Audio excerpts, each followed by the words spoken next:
How was the call-up with Mexico?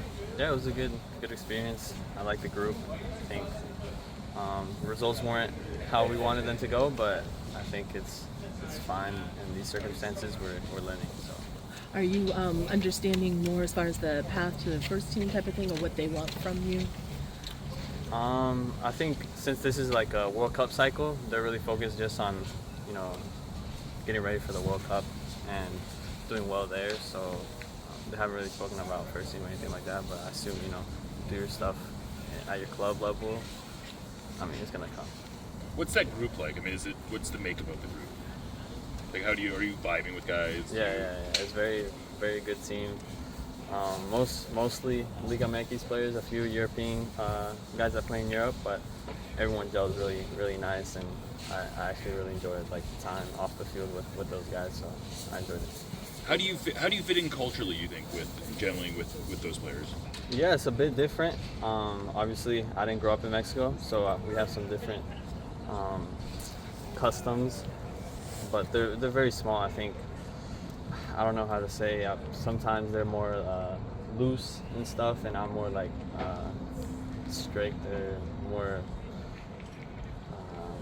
I have more like a routine and stuff, and I like to keep that on track. And some guys are, they like to play music loud in the hotel and stuff like that.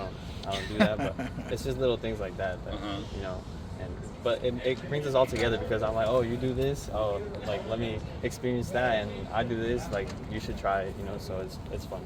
Obed, when you go from club to country, just what does it do for your tool bag, just in terms of different team, different styles, and then you come back? How does that kind of elongate your skill set? Yeah, I think the way we play over there with the national team, the coach gives us a lot of freedom to do what we want to do. I would say like the typical Mexican player is really loose, really likes to play with the ball, likes to dribble, likes to do what he likes to do. And I think seeing that firsthand, like those players that come from Liga MX and then they do that, I think I learned from them because they have skills, that maybe sometimes here I don't see or I feel like wouldn't work over here, but then I see in those guys and I'm like, oh, I could bring this back to my club, I could do this and build on that. And I think that makes me a better player. And then just learning different styles of play. Obviously, now you have to be able to adapt to every style of play. And so going from there back here is helping my IQ. Brian said, I don't want to quote him too much, but well, you did. Your coach said that there's a need for do or die situation inside the penalty box. Being courageous. Can you just talk about that need for any team, any player to make the dangerous runs inside the box in attempt to score more goals? I mean, yeah, games are won or lost in the penalty boxes. I think for us, we need a little bit more of that.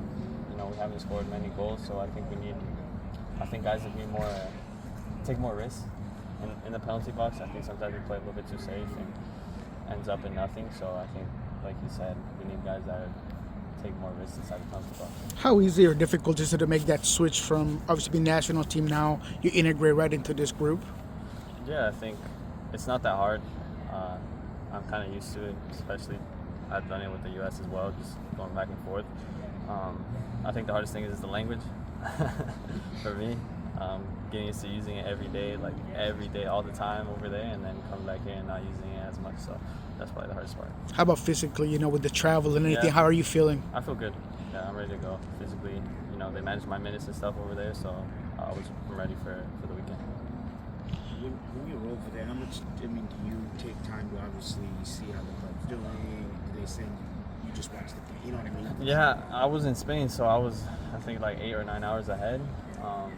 But when I was over there, I woke up at 3:30 to watch the game against Houston. So I always try to stay, I always like to see what's going on and kind of stay connected in that sense and kind of always support the team as well from afar. Did you watch the broadcast? Brian talked about it a little bit. The broadcast. Yeah, but I didn't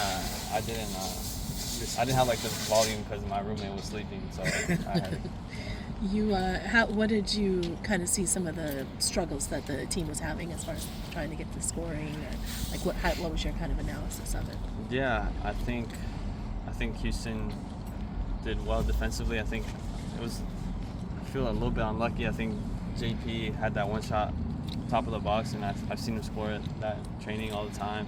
Albert too had one. I think defender nicked it, and then one cross that goes across the 6, and the guy barely taps it out and could have gone on goal.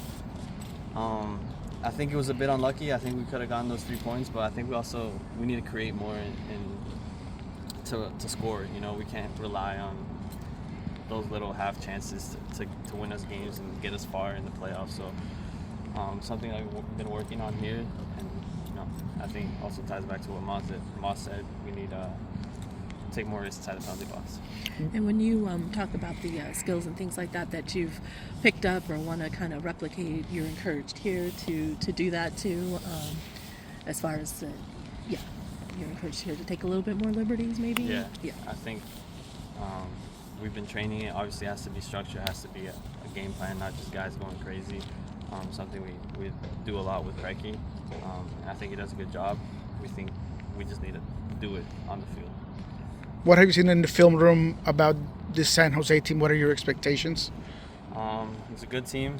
I think the few clips I've seen of their pivots, they do pretty well. They connect together well. They break lines well, and obviously the 2 strikers up top, dangerous. In the box, they sniff out goals. So we need to be super focused defensively. But I think we also have a good chance if we keep the ball against this team.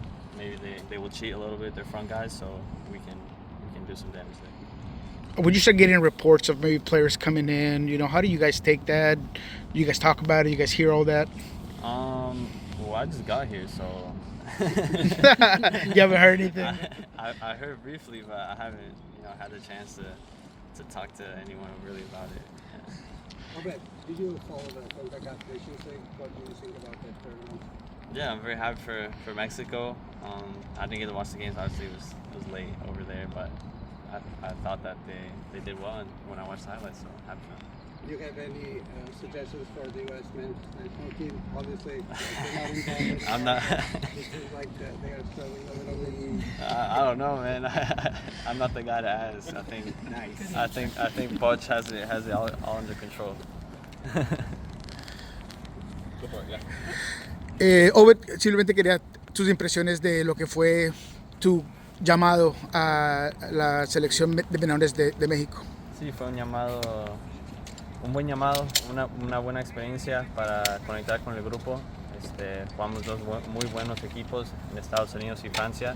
Francia siempre tiene jugadores que juegan en la élite de Europa, entonces es muy bueno medirse en contra de esos jugadores y creo que estuvimos a nivel y me da motivación para seguir haciendo las cosas bien acá en Seattle. ¿Qué viste de ese grupo en cuanto a talento, en cuanto al potencial para el futuro? Sí, hay muchos buenos individuales. Creo que nos falta un poco más de lo colectivo. Tenemos muy buenos jugadores, juegan en México. Como le dije en inglés, el jugador mexicano es típico de ser muy agresivo, muy encarador, muy driblador. Creo que hay muchos de esos allá y creo que necesitamos hacerlo colectivo para que todo lo individual pueda salir a la luz. Obviamente todo es un proceso. ¿Qué tanto esto te da confianza de que estás en la ruta correcta para eventualmente estar en el primer equipo de la selección? Sí, bueno, si hacemos las cosas bien en la sub-20, si nuestra selección sub-20 compite contra Francia, contra Bélgica, o España, Inglaterra, esos equipos que tienen jugadores que juegan en Europa, obviamente vamos a resaltar nosotros porque estamos haciendo las cosas bien y la selección mayor va a tener que ver a los jugadores que están empujando para llegar. Como lo hemos estado viendo, la selección mexicana necesita un cambio generacional y somos nosotros los que estamos empujando para eso. ¿Y tú te das alguna meta corta, larga de cuándo estar ahí o tú simplemente haces el trabajo y miras qué pasa? Intento ir día a día, pero obviamente son sueños de un mundial, pero intento ir día a día y no acelerarme mucho al proceso. Gracias.